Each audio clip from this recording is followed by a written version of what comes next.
All right, ladies and gentlemen, of course, we know what's going on with the Patriot Act, and we also know what's going on with the fight against ISIS, and none of it spells security for the men and women of the United States of America and our children. Of course, joining us now is former CIA analyst and Senior Vice President for Policy and Programs at the Center for Security Policy, Fred Fleitz. Fred, welcome. Let's start with Rand Paul's filibuster and Rand Paul's making sure that, both the Patriot Act and the NSA program lapsed when he knows full well there's going to be a vote, and there could have been a vote already on a kind of a watered-down version, at least on the Patriot Act.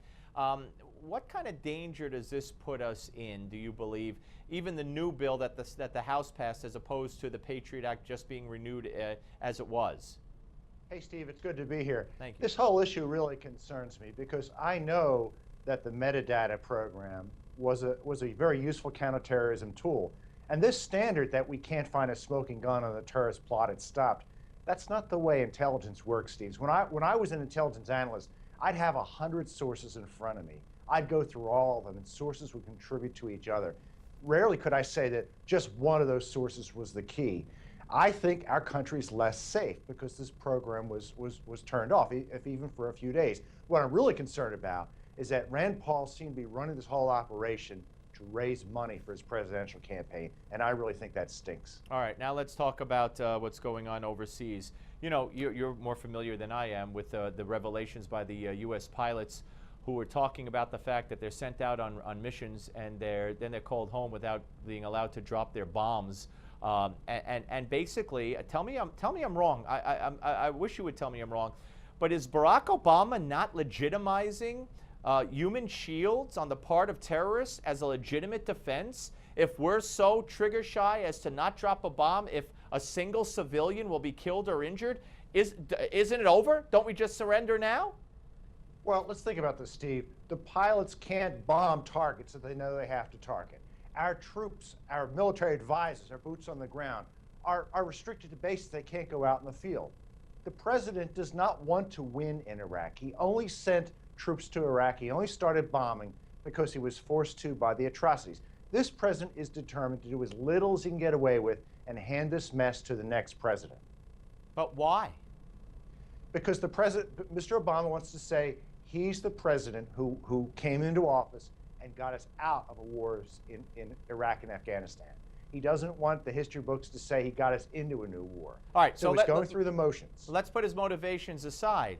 I mean, for the next year and a half, and if the next president keeps up this kind of policy, again, these pilots say they're being turned around because there might be a civilian or civilians present where they were supposed to bomb or need to bomb. Again, I'll just ask the question again. I mean, isn't that saying, okay, we've now recognized the use of human shields, and you win. We're not going to bomb anywhere where there might be civilians. I don't really think it goes that far, Steve. I think this is a president who does not understand the threat. He thinks ISIS is a regional threat restricted to Iraq. Let the Iraqis fight it. He doesn't realize we have strategic interest to stop ISIS from gathering more territory that it will use as a terrorist base to threaten the world. I mean, the president seems to think this isn't our fight, and I just think he's dead wrong. Okay, what about when did the other countries get serious? I mean, we've had the bombs go off outside the mosques in Syria now. I'm sorry, in Saudi Arabia. When do they, in Jordan and Egypt, when do they all get band together again for real to do a job? They would like to do something about Iraq and Syria. The problem is they do not have the military capabilities to do it. They're helping us. But if there's going to be a battle to beat ISIS in Syria and Iraq, it's going to have to be led by NATO troops. Now, our NATO allies obviously don't want to get too involved, but there's things we can do short of putting troops on the ground in a combat role to make a difference here. Our military advisors could be deployed with Iraqi soldiers to improve their morale and leadership. We could be using our military advisors to act as spotters for our airstrikes. Right. That would make a big difference. All right, Fred, always great to talk to you, sir. Thank you.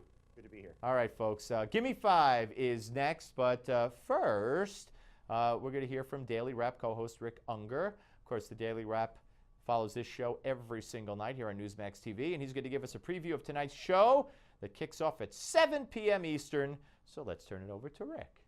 Thanks, Steve. Coming up on tonight's edition of The Wrap, we take a look at the shutdown of the NSA data collection program as the Patriot Act fails to be renewed in the United States Senate thanks to the efforts of Kentucky Senator Rand Paul. Will the glitch endanger the nation or Rand Paul's run for the presidency?